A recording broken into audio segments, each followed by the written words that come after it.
Olá, estamos de volta com Boa Conversa. Hoje recebendo aqui Larissa Ocampos, ela que passou no concurso para a defensora aqui do Distrito Federal.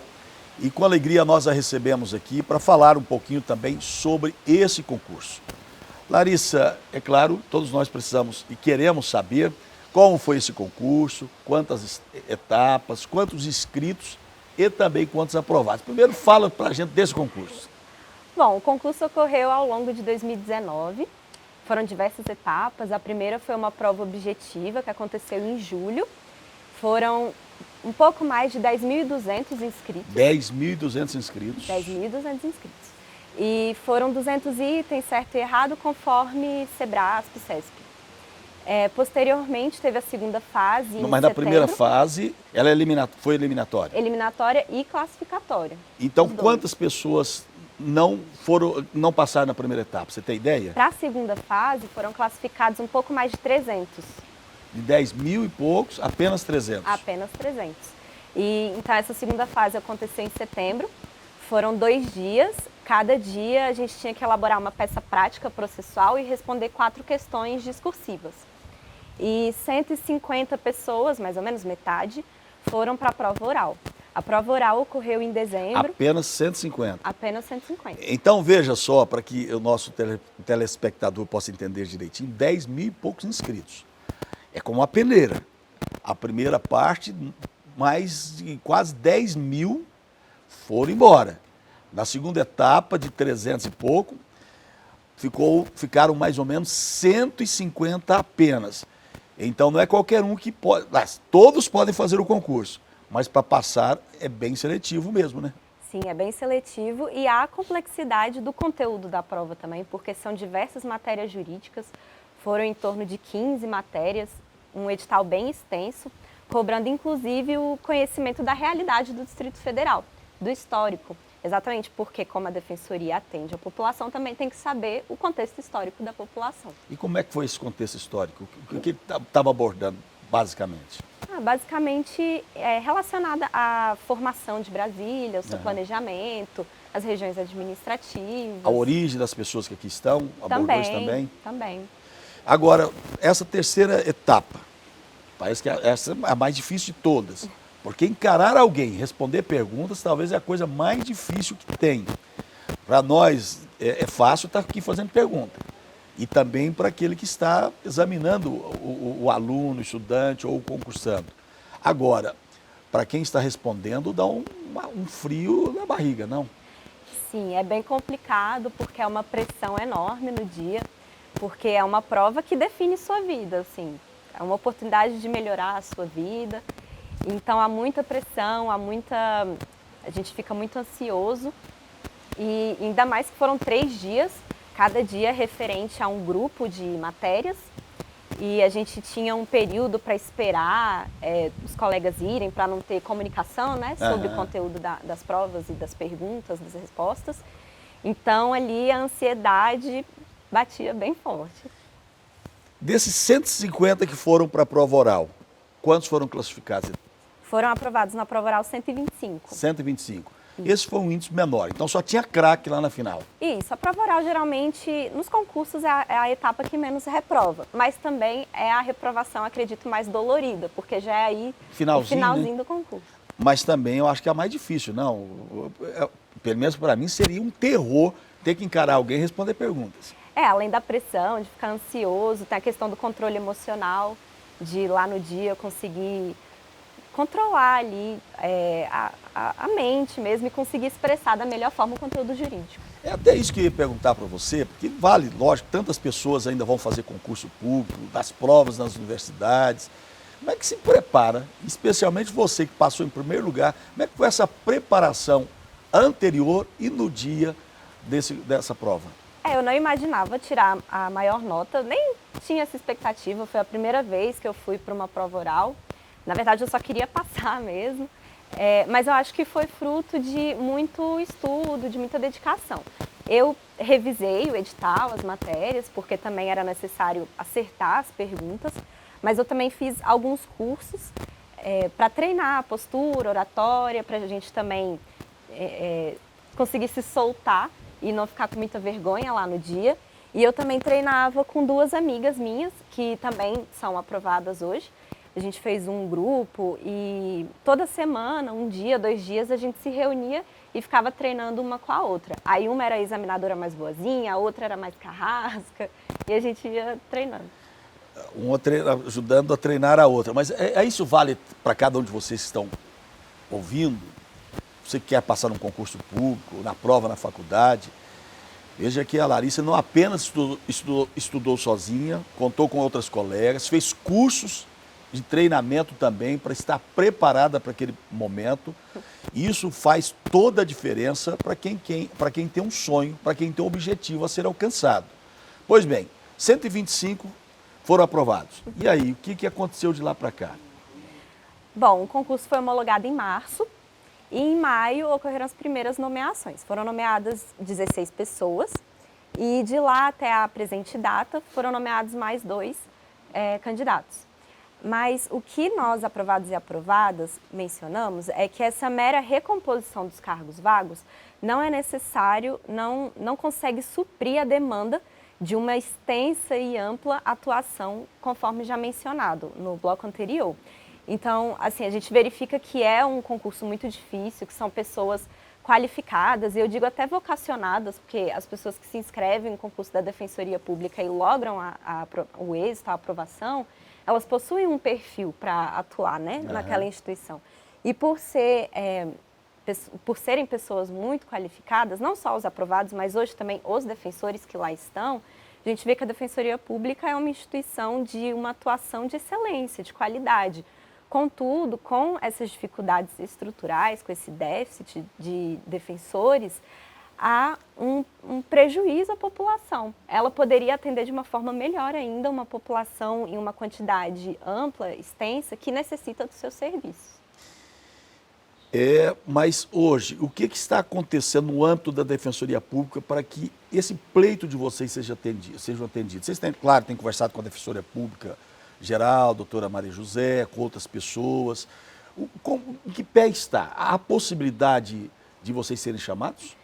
Sim, a gente realizou diversas reuniões, tanto no âmbito da administração superior da Defensoria Pública, com a doutora Maria José e sua equipe, e também com deputados distritais, com outros agentes políticos, porque para a ampliação dos quadros é necessária toda uma tratativa no âmbito do Poder Executivo, Poder Legislativo do Distrito Federal também, não só da Defensoria Pública.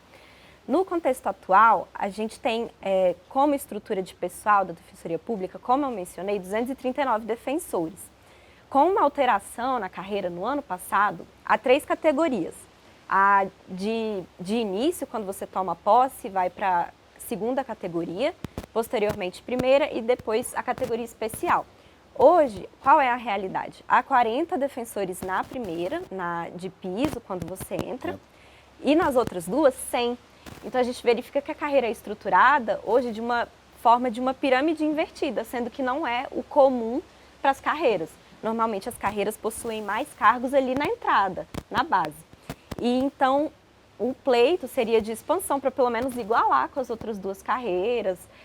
Também a Defensoria Pública possui 374 órgãos de execução, que são núcleos de defensoria, que atendem a população. E desses, 148 estão sem membro titular, o que ocasiona uma sobrecarga de trabalho, porque os defensores precisam acumular diversos núcleos. Então, há uma necessidade de criação de cargos para poder preencher também esses que estão vagos. De uma forma mais concreta, a gente, nessas tratativas, nós aprovados e aprovadas, conseguimos a previsão de nomeação de 106 aprovados na Lei de Diretrizes Orçamentárias. A LDO estabelece metas, diretrizes para o orçamento do ano seguinte. Então, é uma previsão de priorização já dessa nomeação. Que concede ao Estado o poder de receber essas pessoas que passaram no concurso ou não. Autoriza o Estado, abre a possibilidade do Estado chamar vocês. Isso, de uma forma, como consequência necessária agora no 2º semestre, ter também uma previsão parecida na Lei Orçamentária Anual E para a criação de cargos é necessário um projeto de lei de autoria da Defensoria Pública, porque é uma atribuição privativa em razão exatamente da autonomia administrativa já aqui mencionada. Mas a Defensoria Pública já preparou esse projeto? Você tem conhecimento disso? Se vai enviar à Câmara Legislativa, se não vai enviar? No âmbito da LDO já tem a previsão pendente de sanção, a LOA ainda vai ser debatida, só que para o projeto de lei é como se fosse uma terceira etapa, porque é necessária essa concretização na LOA também. Até para possibilitar passar e concretizar essa demanda, tanto no âmbito da Câmara Legislativa também como do Poder Executivo. Então, por isso, a gente está em tratativas com a doutora Maria, sua equipe, exatamente para preparar o ambiente para possibilitar esse envio. Mas no âmbito do Executivo, em algum momento, essa comissão de concursados teve já em contato com o pessoal da Secretaria de Planejamento para saber essa possibilidade? Vocês tiveram essas reuniões? Sim, a gente já entrou em contato com a equipe do Thiago Conde, também tem André Clemente. Mas chegou a conversar já com o secretário André Clemente ou não? Não, com o André Clemente apenas entramos em contato, mas com o Thiago Conde já. Com o Thiago vocês têm conversado sempre. E ele vê essa possibilidade desse concurso, da criação desses cargos? Então, a questão o que a gente verifica é que há efetivamente um intuito, tanto da administração da Defensoria, quanto com os deputados distritais com que a gente conversou, e também no âmbito executivo, do Poder Executivo, de dar essa estrutura para a Defensoria. Contudo, no atual cenário, há o contexto da Lei Complementar 173. Essa lei foi aprovada no âmbito do Congresso Nacional, no contexto da pandemia, exatamente para prestar um auxílio aos entes federativos em razão da crise econômica, da queda da arrecadação, e seu artigo 8º prevê algumas restrições para os entes federativos, entre outras, a possibilidade de criar cargos, o que, em tese, seria aplicável à Defensoria Pública, o que enseja um pouco de insegurança jurídica para as personalidades do Distrito Federal aprovarem o conteúdo de uma criação de cargos, por exemplo. Contudo, o que a gente propõe, e já há debates também em outras defensorias pelo Brasil, é que a Lei Complementar 173 não pode ser aplicada de uma forma absoluta e irrestrita à Defensoria Pública. Por quê? Há previsão na Constituição Federal, no artigo 98 do Ato das Disposições Constitucionais Transitórias, a DCT, em que se prevê a necessidade de, em 8 anos, ter defensores em todas as unidades jurisdicionais. Esse artigo foi incluído pela Emenda Constitucional 80, em 2014, deu esse prazo de 8 anos, então o prazo de 8 anos se finda em 4 de julho de 2022. E em um contexto de expansão e concretização da Defensoria Pública, que foi antecedido pelas emendas constitucionais de 2012, 2013, que, como eu já mencionei, conferiram autonomia à instituição. Então, o que se verifica aqui? As restrições da Lei Complementar 173 se aplicam até 31 de dezembro de 2021.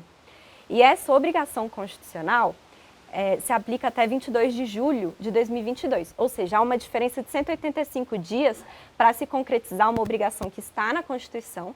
E explicando assim de uma forma resumida, para quem não é da área jurídica, a Constituição Federal ela fica no ápice de uma pirâmide hierarquizada de atos normativos. Então, todos os atos abaixo dela precisam respeitar e estar alinhados com o seu conteúdo. Uma lei que está em uma hierarquia inferior à Constituição Federal não pode, com ela, ser contraditória. Então, esse prazo de 185 dias para ter a concretização de defensores em todas as unidades jurisdicionais, e a gente viu que no DF, que a situação nem é a pior no Brasil, que há outras defensorias piores, apenas 80% das varas possuem defensores, e ainda assim não de uma forma absoluta, verifica-se então que não é um prazo suficiente para se concretizar, porque é necessário um planejamento orçamentário que se inicia no ano anterior, em 2021, que ainda vai estar vigente a Lei Complementar 173. E para a criação de cargos também há todo um trâmite legislativo de tratativas que em 185 dias não é possível se concretizar. Então, o que se questiona é que a Lei Complementar 173 possui sim a sua aplicação, possui sua importância num contexto de uma crise econômica, de uma necessidade de se dar maior eficiência aos gastos públicos. Contudo, em relação à defensoria, até em razão de sua essencialidade, ela deve ser aplicada com parcimônia. Inclusive, no contexto do Distrito Federal, em 2015, o Tribunal de Contas do Distrito Federal declarou a essencialidade da Defensoria Pública e permitiu a nomeação dos aprovados no concurso anterior, mesmo quando o DF estava no limite prudencial de gasto com pessoal. Nesse caso, de se atingir uma determinada porcentagem de gastos com pessoal, a Lei de Responsabilidade Fiscal impõe diversas restrições orçamentárias. E mesmo nesse contexto, o TCDF declarou essencialidade e, em razão da importância da atuação da Defensoria Pública, permitiu a nomeação. Pois bem, infelizmente o nosso tempo acabou, mas eu ia pedir para você fazer um pedido ao nosso governador Ibanez Rocha, que foi presidente da OAB, uma pessoa que entende muito bem de tudo isso que está acontecendo. Mas fica aí o nosso apelo ao governador Ibanez Rocha, doutor Gustavo Rocha, chefe da Casa Civil, doutor André Clemente, da Secretaria de Planejamento, juntamente com a doutora Maria José, vale a pena dar as mãos para que os aprovados da Defensoria Pública sejam nomeados o mais rapidamente possível. No próximo bloco, nós teremos uma palavra de fé para você. Até daqui a pouco.